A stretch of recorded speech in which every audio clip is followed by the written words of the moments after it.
fastest way to Immortal. If you are a solo player, roaming might be the answer you are looking for. Well, most players say this lane is boring, but you might be surprised because roamers are actually capable of carrying 1 versus 5 fights with how durable they are and the amount of damage they can deal. So, in this video, I will show you the techniques, not just the best hero picks, but also how you can still carry the game even when you are behind or facing a heavy counter. Fastest way to mythical Immortal? Most players say roam is boring, but they're playing it like a bot. In the 2026 meta, the game is won in the draft. Look at this. I'm locking in Beleric with a 62% win rate. Julian is open, the enemy thinks they have a priority pick, but they just walked into a trap. You don't just pick a hero, you pick a counter to their entire existence. If you aren't drafting with the Architect's vision, you've already lost. Watch how we turn this draft into a systematic deletion. Well, one thing you need to remember is that picking is really important. You can see our XP laner is Xborg and Alpha is our jungle. So the perfect pick here is a roam who can go front and stun enemies, giving them a chance to land basic attacks. Our lineup may seem weak, but don't underestimate these poison picks. They're really hard to deal with, especially when their skills are used effectively. Now look at the map movement, because this is where average roamers fail and legends are born. I'm not sitting in one lane soaking up XP like a parasite. I'm rotating lane to lane, creating a global presence that the enemy can't track. I'm the invisible pressure, the architect of the battlefield. Notice how I'm stepping into the mid lane just to eat their poke. I'm literally baiting out their mana and their cooldown so my carry doesn't have to. Every fireball from Vale and every dash from Julian that lands on my bark is a wasted resource for them. I'm walking through the jungle like I own the place, checking every bush with my face because I know my limits and I know their fear. I'm absorbing the unavoidable damage, creating a safe zone for the team and forcing the enemy to tilt because they can't find a single opening. This isn't just tanking, it's psychological warfare. I'm clearing the vision and denying the gank, and I'm setting the stage for the systematic deletion that's about to follow. If you weren't rotating with this kind of intent, you're just a spectator with a health bar. We're moving with purpose, we're absorbing the hate, and we're preparing the final trap. Stay alert, stay aggressive, and never let them breathe. The game starts before you even touch a minion. Watch my pathing. I'm not just walking to mid, I'm scouting the enemy's intent. In this 2026 meta, if you aren't tracking the enemy jungler's rotation, you're playing with your eyes closed. Notice how I'm hovering near the river, denying Julian any chance of an early gank. I'm giving my teammates the green light to play aggressive because I am the vision. I'm poking the enemy Vale not just to deal damage, but to force him to burn his flicker early. You see that? One minor engagement and their mid laner is already playing scared. This is the Architect's vision in action. We aren't just reacting to the map, we are forcing the map to react to us. I'm controlling the rhythm, setting the tempo, and making sure my Hanabi has all the space she needs to farm. If you're just standing behind your tower waiting for things to happen, you're a passenger. On this team, I'm the driver. We're building a lead out of thin air just by being in the right place at the right time.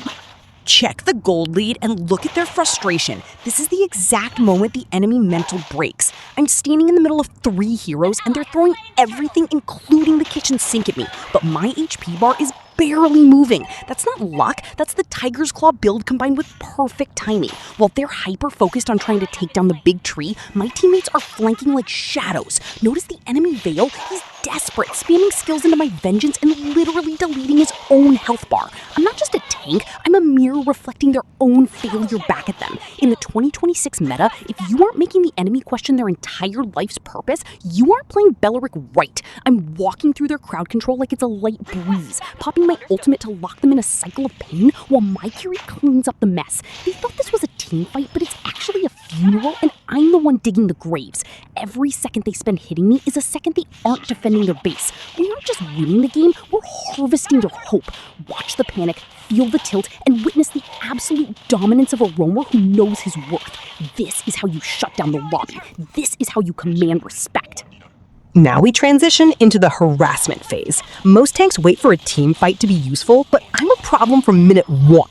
Look at how I'm cutting the wave and inviting the enemy to trade. I want them to hit me. Every basic attack they land on Beleric is a mistake they don't realize they're making yet.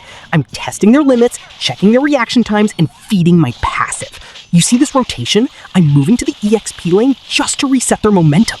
I'm absorbing their burst damage, healing it back with my passive, and walking away like nothing happened. This isn't just about HP, it's about breaking their spirit. When they see a Belleric that refuses to die, even under pressure, they start to play desperate. They start to overextend, and that, my friends, is exactly when the trap is set. We've baited their skills, we've drained their mana, and now we're moving in for the systematic deletion. Keep your eyes on the minimap because the real show is about to begin. Checkmate is coming, and they don't even see the board. Phase 1, the early game dance. Most tanks hide under the tower. I treat it like a playground. Look at this dive. We aren't just tanking, we're punishing. I'm popping Vengeance, the ultimate stop hitting yourself button. I'm absorbing every cooldown, every stun, and every bit of hope they have. I might go down, but I've already secured a double kill for my team. That's the nature sacrifice. You aren't playing to survive, you're playing to dominate the tempo. Stop being a coward and start being the wall your team actually needs. Stop following the recommended builds like a bot and start building for the lobby you're actually in. Notice the shift in my stats. I'm not just stacking HP, I'm building a counter-offensive. I've prioritized Tough Boots to shrug off Veil CC and Blade Armor to make their physical carries regret every basic attack they've ever thrown. In the 2026 meta, efficiency is the only thing that matters. I'm checking their items every 30 seconds, adapting my defense so that by the time we reach the mid-game, I am literally a walking no-entry sign. You see that Julian? He thinks he's got the burst, but he's hitting a brick wall made of pure strategy. This is the Architect's blueprint in full effect. We aren't just surviving the damage, we're making it expensive for them to even look at us. If you aren't counterbuilding by the 5-minute mark, you aren't playing for Immortal, you're playing for luck. We don't do luck here, we do numbers. Now, watch the map because the hunt is officially on. We aren't just defending our side, we're invading their comfort zone. I'm stepping into their jungle, clearing their vision, and stealing their momentum. This is where the enemy starts to panic. Notice how I'm hovering near the gold buff? I'm not just there for the farm, I'm there to beat a desperate response. And look at that! They send 3 people to stop 1 tank, leaving the rest of the map wide open for my team to secure the turtle and push the lanes. This is the force multiplier strategy.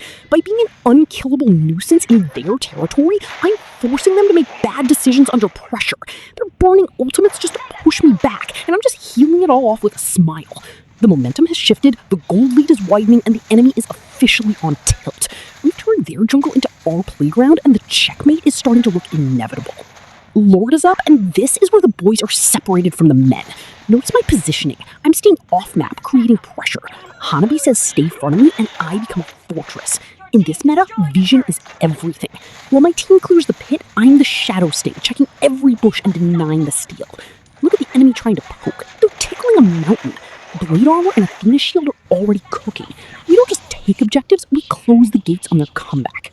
Lord is marching and their hope is fading. I'm zoning them into the fountain, meeting their defense at the gates, and popping Vengeance to make every counterattack feel like suicide. I'm standing under the inhibitor like it's a spa because their damage is officially a joke. We've choked them out, drained their resources, and left them with 0 exits. The board is set, the pieces are trapped, it's over. Final push. Late game isn't about who's ahead, it's about who makes the fewer mistakes. I'm walking into their base, popping the ultimate, and it's literally checkmate. Mega kill. They're burning flickers just to escape my passive damage, but there is no escape from the King of Thorns. 27 kills to 21, the gold lead is a mountain they can't climb.